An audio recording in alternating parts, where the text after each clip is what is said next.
फलवी से chairman joint chiefs of staff committee general Nadeem Raza की अलविदाई मुलाकात। मुल्क की दिफा के लिए जनरल नदीम रजा की खिदमात को सराहा। सदर ने जनरल नदीम रजा के लिए नेक तमन्नाओं का इजहार किया है। सदर मुमलिकत डॉक्टर आरिफ अलवी से chairman joint chiefs of staff committee general Nadeem Raza की अलविदाई मुलाकात हुई है। मुल्क की दिफा के लिए जनरल नदीम रजा की खिदमात को मुमलिकत ने सराहा। सदर ने जनरल नदीम रजा के लिए नेक तमन्नाओं का भी इजहार किया है। सदर मुमलिकत डॉक्टर आरिफ अलवी से chairman joint chiefs of staff committee general Nadeem Raza ने अलविदाई मुलाकात की है। मुल्क की दिफा के लिए जनरल नदीम रजा की खिदमात को सदर मुमलिकत की जानिब से सराहा गया है। सदर ने जनरल नदीम रजा के लिए नेक तमन्नाओं का भी इजहार किया है। अलविदाई मुलाकातों का सिलसिला जारी है और सदर मुमलिकत डॉक्टर आरिफ अलवी से chairman joint chiefs of staff committee general Nadeem Raza की अलविदाई मुलाकात हुई है। मुल्क की दिफा के लिए जनरल नदीम रजा की खिदमात को सदर मुमलिकत की जानिब से सराहा गया है। सदर ने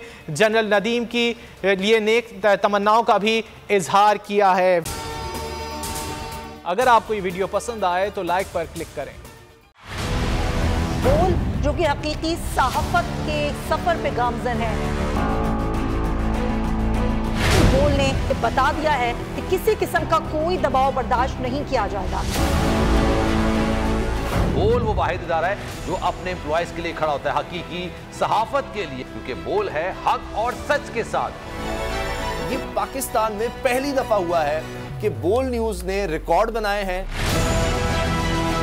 आज के दौर में, डिजिटल मीडिया के दौर में, आप किसके साइट को ब्लॉक करेंगे? इनका बस नहीं चल रहा कि हर उस आवाज को बंद कर दें जो सोच थोड़ी सी भी इख्तलाफ की गुंजाइश पैदा करने की कोशिश करे।